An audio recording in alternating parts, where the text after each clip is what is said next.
Estática es la rama de la mecánica clásica que analiza las cargas, es decir, fuerza par momento, y estudia el equilibrio de fuerzas en los sistemas físicos en equilibrio estático, es decir, en un estado en el que las posiciones relativas de los subsistemas no varían con el tiempo.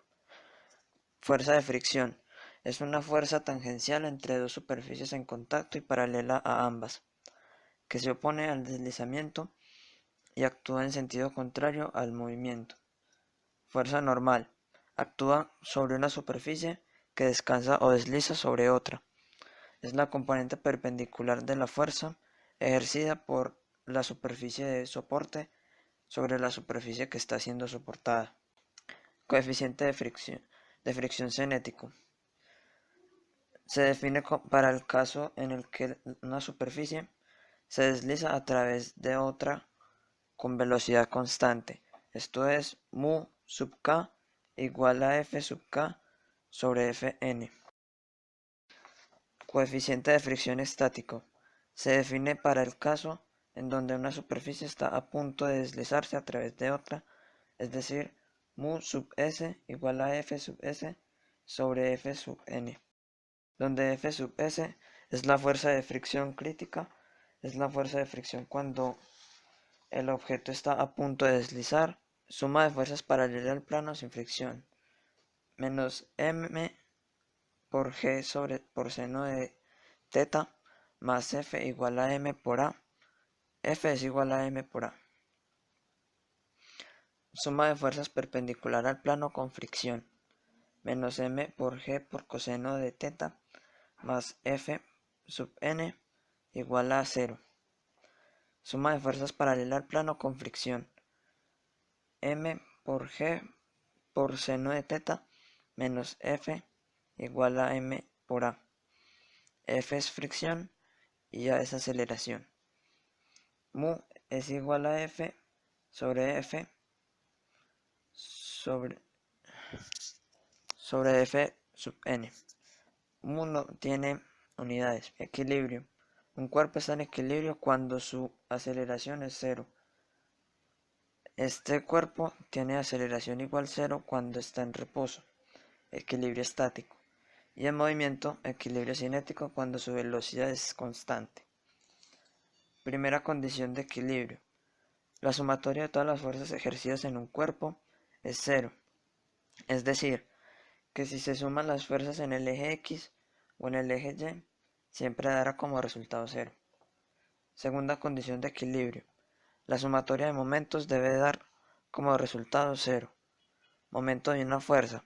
En mecánica newtoniana se denomina momento de una fuerza respecto a un punto dado, a una magnitud pseudo vectorial, obtenida como producto vectorial del vector de posición del punto de aplicación de la fuerza, con respecto al punto al cual se toma el momento, por el vector fuerza, en ese orden. También se denomina momento dinámico o sencillamente momento. Fuerzas internas. Tensión. Solo aparecen cuerpos flexibles, cuerdas, cables, etc. Y se opone a que el cuerpo sea estirado. Es la fuerza que puede existir debido a la interacción en un resorte, cuerda o cable cuando está atado a un cuerpo y se jala o tensa. Esta fuerza ocurre hacia afuera del objeto y es paralela al resorte, cuerda o cable en el punto de la unión. Compresión. Aparecen cuerpos sólidos oponiéndose a que los cuerpos sean comprimidos. Es un fenómeno físico que consiste en el hecho de que un determinado objeto o sustancia vean reducido su volumen como consecuencia de estar afectados por distintas fuerzas. Fuerza elástica. Es la fuerza por objetos tales como resortes que tienen una posición normal, fuera de la cual almacenan energía potencial y ejercen fuerzas. Aparece en cuerpos elásticos como el resorte. Fuerza de rozamiento o fricción. Es la fuerza que existe entre dos superficies en contacto, que se opone al movimiento relativo entre ambas superficies. Fuerza de fricción dinámica, o a la fuerza que se opone al inicio del deslizamiento. Fuerza de fricción estática. se genera debido a las imperfecciones mayormente microscópicas entre las superficies en contacto. Vamos a resolver unos problemas de estática. En la gráfica de este problema podemos observar que hay un cuerpo con una masa de 650 gramos que está sujetado por 3 cuerdas. La cuerda 1 tiene un ángulo de 48 grados con respecto al techo y la cuerda 2 tiene un ángulo de 60 grados con respecto al techo. Me piden hallar cada una de las tensiones que tienen las cuerdas, que son T1, T2 y T3. Para solucionar este problema debemos tener en cuenta que fuerza es igual a masa por aceleración, donde la aceleración es la gravedad, y en este caso la gravedad es de 10 metros por segundo cuadrado. Primero convertimos 650 gramos a kilogramos. Luego el resultado que obtuvimos lo multiplicamos por la gravedad y el resultado nos da en kilogramos por metro sobre segundo. Como sabemos que kilogramo por metro sobre segundo es igual a un newton, entonces 6,5 kilogramos por metro sobre segundo son 6,5 newtons. Entonces T3 es igual a 6,5 newtons porque es la misma fuerza ejercida por el cuerpo. En esta gráfica podemos ver en un plano cartesiano que T1 y T2 están descompuestas en sus componentes en el eje Y y en el eje X. Estos ángulos son iguales por el principio de ángulos alternos internos. También se puede ver que las componentes de T1 son T1 por coseno de 48 grados en el eje X y T1 por seno de 48 grados en el eje Y. En T2 son T2 por coseno de 60 grados en el eje X y T2 por seno de 60 grados en el eje Y. Sabemos que la sumatoria de las fuerzas en el eje X debe ser igual a 0. Entonces en este caso sumamos las componentes en el eje X y colocamos T1 negativo porque el sentido en el que está la flecha es contrario al sentido positivo del eje X. Se hacen todos los cálculos y decimos que T2 es igual a T1 por coseno de 48 sobre coseno de 60 grados, porque se pasa al otro lado de la ecuación a coseno de 60 grados. Hacemos la multiplicación y obtenemos el valor de T2 expresado en términos de T1. Sabemos que la sumatoria de las fuerzas en el eje Y es igual a 0. Entonces en este caso sumamos las componentes en el eje Y. Colocamos T3 negativo porque en la gráfica vemos que T3 apunta hacia abajo. Luego reemplazamos T3 por 6,5 newtons y pasamos 6,5 newtons al otro lado de la ecuación, como se puede ver en la ecuación 2. Luego reemplazamos T2 en la ecuación 2 por el valor que nos dio en el procedimiento anterior, que es 1,382 T1. Para hallar el valor de T1 lo despejamos en la ecuación 1,939 T1 igual a 6,5 newtons. Pasando 1,939 a dividir y nos queda que T1 es igual a 3,35 newtons. Finalmente se reemplaza T1 en la ecuación T2 igual 1,382 T1 para obtener T2 y nos queda que T2 es igual a 4,629 newtons. Vamos a resolver el problema número 2.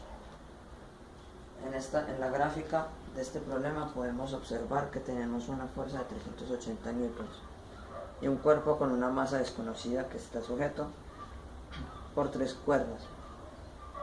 Cada una de estas cuerdas tiene un ángulo con respecto a la vertical. La cuerda 1 tiene un ángulo de 35 grados y la cuerda 3 tiene un ángulo de 12 grados También las tensiones de cada cuerda, que son T1, T1, T2 y T3. En este caso hay dos T2 porque tienen el mismo valor. Tenemos un ángulo A y B y una incógnita que es P, fuerza ejercida por la esfera. Primero hallamos el ángulo A restando a 180 grados, 35 grados y 90 grados. Para hallar el ángulo B le restamos a 90 grados 12 grados. En esta gráfica podemos ver cómo está descompuesto T1 en sus componentes en el eje X y en el eje Y. T2 no se descompone por estar sobre el eje X. Sabemos que la sumatoria de las fuerzas en el eje Y debe ser 0, así que primero sumamos todas las fuerzas en el eje Y, colocamos la fuerza negativa debido a que apunta hacia abajo, realizamos las operaciones y nos queda que T1 es igual a 464 newtons. Luego sumamos las fuerzas en el eje X, colocamos T1 por coseno de 55 grados negativo porque apunta hacia el lado contrario. Hacemos los cálculos y nos queda que T2 es igual a 261,2 newtons. Luego descomponemos en sus componentes a T3 como se ven en la gráfica, y T2 no se descompone por estar sobre el eje X. Empezamos sumando las componentes en el eje Y, pero como no tenemos el valor de T3 ni de P, entonces la primera ecuación la dejamos así. Después sumamos las componentes en el eje X, colocamos T2 negativo porque está apuntando hacia el otro lado del eje X. Hacemos todo el procedimiento que se ve aquí y luego obtenemos que T3 es igual a 1306 newtons. Para hallar P reemplazamos T3 en la ecuación 1. P aparece negativo porque está hacia abajo. Se hacen todas las operaciones y obtenemos que P es igual a 1277,3 newtons. Para hallar la masa de la esfera hacemos las operaciones que aparecen aquí. Luego cancelamos metros sobre segundo para que la masa quede en kilogramos. Finalmente nos queda que masa es igual a 127,73 kilogramos.